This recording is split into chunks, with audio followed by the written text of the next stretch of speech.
여러분 안녕하세요. 부의 인사이트입니다. 왜 사람들은 이렇게까지 서울 아파트에 살고 싶어 할까요? 더 넓은 집 때문일까요? 아니면 더 좋은 학군 때문일까요? 제가 생각했을 땐 그 둘 다 아닙니다. 그 이면에는 우리가 쉽게 인정하지 않는 인간의 본능이 숨어 있습니다. 250년 전 애덤 스미스는 이렇게 말했습니다. 사람들이 부자가 되려고 하는 가장 큰 이유는 행복이 아니라 과시라고 말이죠. 오늘 우리는 왜 모두가 강남 아파트에 집착하는지, 그리고 왜 서울 아파트 가격은 멈추지 않고 오르기만 하는지, 인간의 과시 욕망이라는 가장 솔직한 진실을 통해서 이 문제를 바라보려 합니다. 지금부터 시작하겠습니다. 왜 다들 강남에 못 살아서 안달일까? 애덤 스미스는 도덕 감정론에서 사람들이 부자가 되려고 하는 가장 큰 이유가 과시라고 했다. 사람들이 탐욕과 야망을 품고 부를 추구하고 권력과 명성을 얻으려는 목적은 다른 사람들이 주목하고 관심을 쏟고 공감 어린 표정으로 맞장구를 치면서 알아주는 것을 원하기 때문이라는 것이다. 오직 그것 때문에 힘들게 노력하고 부산을 떨며 산다는 것이다. 부자가 자신의 부를 즐거워하는 것은 부를 통해서 자연스럽게 세상의 관심을 끌어모은다고 생각하기 때문이다. 반면에 가난한 사람은 가난을 부끄러워한다. 가난 때문에 자신이 사람들의 시야에서 사라졌다고 느끼기 때문이다. 아무도 우리를 주목하지 않는다는 것은 인간 본성에서 나오는 가장 강렬한 욕구의 충족을 기대할 수 없다는 뜻이다. 우리는 과시를 통해서 타인의 존경을 받고자 하는 본능을 가지고 있다. 이러한 인간의 과시 본능에 대해서 탁월하게 설명한 경제학자가 바로 소스타인 베블런이다. 베블런은 좀 괴짜였던 모양이다. 노르웨이 이민자 출신인 그는 고등학생 시절에 전교생 예배 시간에 술에 취하자는 연설을 하기도 하고 또 친구들에게 사람 고기를 먹자고 선동하기도 했다. 코넬 대학 경제학 교수 시절에는 수업 시간 내내 혼자서 중얼거렸고 수업 시간에 학생을 불러내서 모욕을 주고 좌퇴하라고 협박을 하기도 했다. 학기 초에는 칠판에 책 제목을 가득 채우고 여기서 시험 문제가 출제될 거라고 말해주곤 학생들에게 예외 없이 C학점을 주었다고 한다. 그런 그가 고전 경제학의 기초를 흔들었다. 가격이 올라가면 수요가 준다는 게 고전 경제학의 기본 기둥인데 이 이론을 들이받은 것이다. 가격이 올라갈수록 잘 팔리는 상품이 있다는 것이다. 그게 뭘까? 보석이나 귀중품 같은 사치품이다. 이걸 베블런제라고 한다. 그는 낭비하고 과시하라. 그러면 존경받을 것이다 라고 말했다. 인간이 과시 소비와 과시 레저를 좋아하는 이유를 단적으로 설명한 것이다.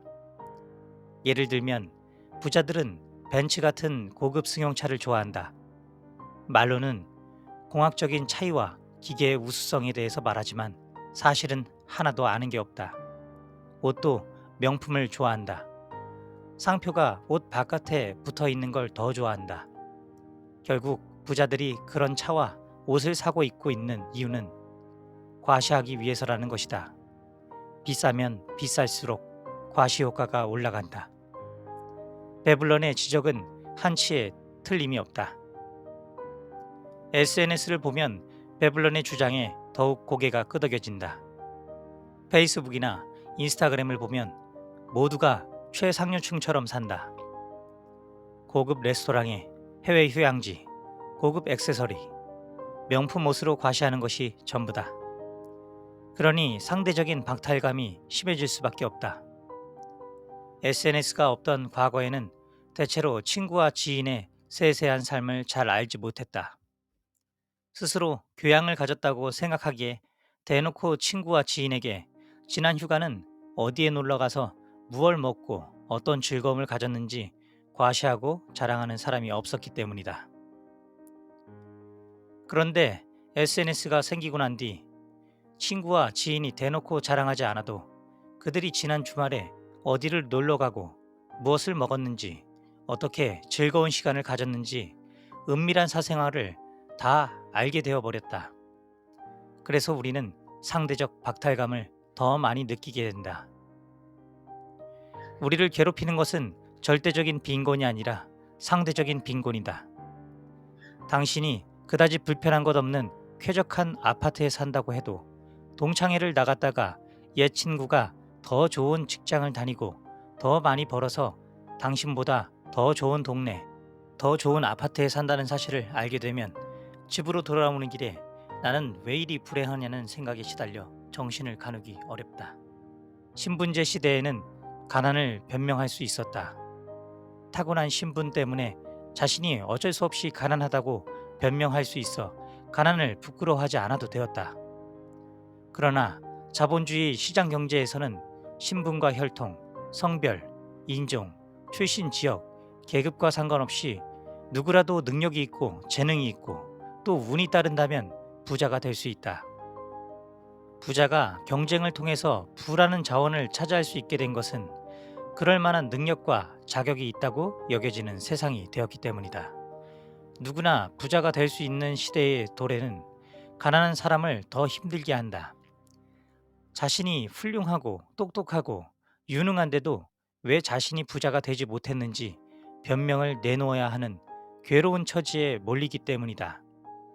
그래서 요즘 사람들은 부자가 되기보다는 부자처럼 보이길 필사적으로 원하고 있다.